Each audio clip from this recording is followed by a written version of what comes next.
6h46, Europe 1 vous répond. Thomas Soto. Un message audio en guise de revendication. Visiblement, c'est encore l'organisation de l'État islamique qui a frappé avant-hier au musée du Bardo à Tunis. Bonjour Agnès Levallois. Bonjour. Vous êtes spécialiste du Moyen-Orient et maître de conférences à Sciences Po.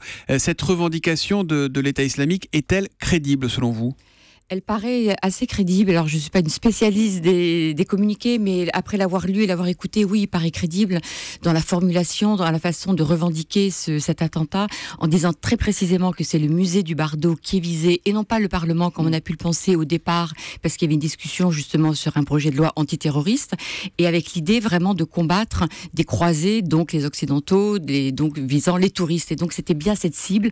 Et dans les noms qui sont donnés aux deux terroristes, en mettant à côté de leur nom le qualificatif de Tunisien, ça rejoint exactement la même chose que Abou Bakr al-Baghdadi, qui veut dire le Bagdadien. Donc à chaque fois, il y a cette façon de citer, de nommer les gens. Donc ça ressemble. Qui est le chef de l'organisation État islamique. Mais ça veut dire encore quelque chose, État islamique, ou n'importe quel illuminé extrémiste qui tire la Kalachnikov s'en revendique aujourd'hui ?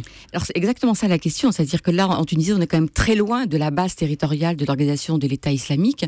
Et ce que l'on a le sentiment, c'est que des personnes organisent aujourd'hui des attentats, et surtout si l'attentat est réussi, et dans le cas du Bardo, effectivement, de leur point de vue, il est réussi, ils se revendiquent l'État islamique, et ça permet d'avoir cette marque de fabrique, qui est aujourd'hui une marque de fabrique pour les groupes radicaux, absolument, qui fonctionne très très bien, et avec toute la communication qu'il y a autour. On a un tweet de Chaussis Family à l'instant. Cette attaque est-elle liée à la saison touristique qui vient de débuter en Tunisie ? Vous le disiez, la cible, c'était vraiment le musée des touristes.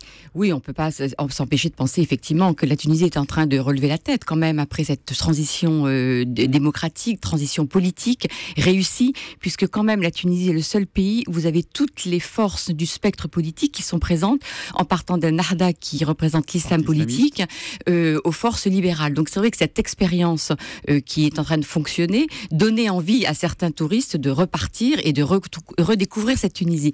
Donc c'est là qu'on voit que les terroristes font vraiment de la politique. C'est pas seulement de la terreur, c'est aussi de la politique. C'est une façon de... Ils savent exactement ce qu'ils font, et ils le font de leur point de vue parfaitement bien, avec des cibles parfaites de leur point de vue, pour que leur message soit le plus qui porte le mieux, puisque si vous attaquez à des touristes, vous aurez évidemment un écho dans l'ensemble des pays dont sont ressortissants ces touristes. C'est terrible à dire, mais s'ils n'avaient tué que des Tunisiens, on en aurait moins parlé. Vous savez, il y a quand même des meurtres tous les jours de Syriens, d'Irakiens dans les pays arabes par cette organisation dont on ne parle pas ici, parce qu'il n'y a pas d'écho particulier.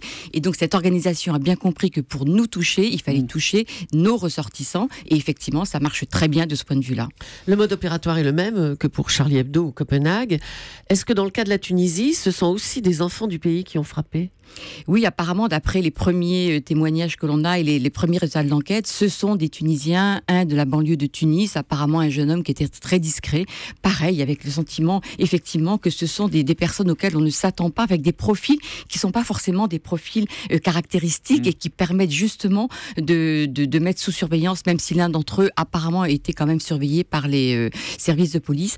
Après, il y a toute la question en Tunisie, mais qui se pose dans n'importe quel autre pays. Comment surveiller tout un tas de jeunes qui sont partis ou qui ont envie de partir. Précisément, on a un tweet de Fran Franouche qui nous dit: la Tunisie a-t-elle les moyens de lutter contre ce genre de terrorisme ? Alors, ce qu'il faut bien comprendre, c'est qu'avant la Révolution, sous le régime de Ben Ali, la sécurité était avant tout une sécurité intérieure, et que la menace était pratiquement uniquement une menace intérieure. Aujourd'hui, les Tunisiens doivent régler aussi et gérer une menace qui vient plus de l'extérieur.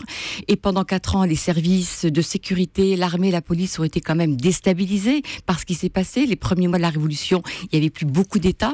Et donc maintenant, ça nécessite aussi de la part de la police, de l'armée et des services de sécurité d'affronter et de prendre en compte ces nouveaux types de menaces et de s'adapter à cette nouvelle menace. Et donc ça prend aussi un petit peu de temps pour mettre en œuvre tous les moyens et puis la compétence pour le faire. Je ne dis pas qu'ils ne sont pas compétents, mais une autre compétence. Il y a une organisation à trouver, à structurer. Exactement. Le voisinage avec la Libye, c'est un problème, ça ? C'est pas le point faible majeur de la Tunisie ? Mais bien sûr, et ça c'est vraiment le drame, parce que le chaos qui règne en Libye aujourd'hui a évidemment des incidences sur la Tunisie, avec des frontières qui sont quand même poreuses. Il y a plus d'1 million de Libyens qui sont en Tunisie depuis la guerre en Libye.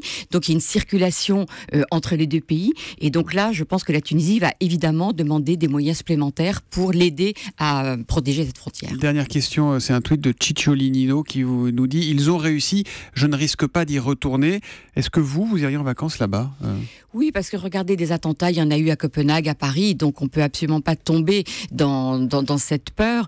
Et un attentat est arrivé, c'est absolument dramatique. Il peut y en avoir d'autres, mais il peut y en avoir d'autres n'importe où. Donc je pense que le seul message, en tous les cas, qu'on puisse, pour aider la Tunisie, c'est d'y aller pour saluer cette expérience quand même démocratique, quelle qu'il soit. Et c'est ça le plus important à retenir aujourd'hui, en dépit de ce drame, bien évidemment. Il faut continuer à vivre, c'est le meilleur moyen de résister à la terreur aujourd'hui. Merci Agnès Levallois d'être venue en direct ce matin sur Europe 1.